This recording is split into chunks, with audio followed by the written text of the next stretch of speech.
St. Catherine of Sweden, Katarina av Vadstena, Catherine of Vadstena, or Katarina Ulfsdotter, c. 1332–24 March 1381. Her father was Ulf Gudmarsson, Lord of Ulvåsa, and her mother was Saint Birgitta, known as Birgitta Birgersdotter of Finsta in her lifetime. At the age of 12 or 13 she married Lord Gudmarsson, a very religious young nobleman of German descent whom she persuaded to take a vow of absolute chastity, and both lived in a state of virginity. Catherine accompanied her mother to Rome in 1349, and soon upon arrival heard news of her husband's death.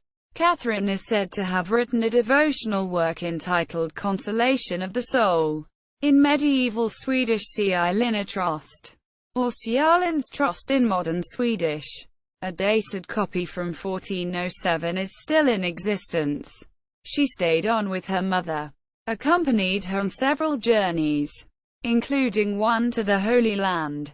At the death of Birgitta, Catherine returned to Sweden with her mother's body, which was buried at the great monastery of Vadstena. Catherine became head of the Brigittine convent at Vadstena Abbey, founded by her mother. Catherine took on the task of forming the community in the rule her mother had written and directing the Order of the Holy Saviour, or Brigittines.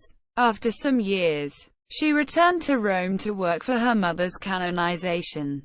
She stayed there 5 years and formed a close friendship with Catherine of Siena. In 1484, Pope Innocent VIII gave permission for Catherine's veneration as a saint, and her feast was assigned to the 22nd of March in the Roman martyrology. Saint Catherine is generally represented with a hind, female red deer, at her side, which is said to have come to her aid when unchaste youths sought to ensnare her. In 1488, Pope Innocent VIII gave permission for the translation of her relics in Vadstena. The formal beatification and canonization process, which also documented the required miracles, was never completed because of the Protestant Reformation. Patron saint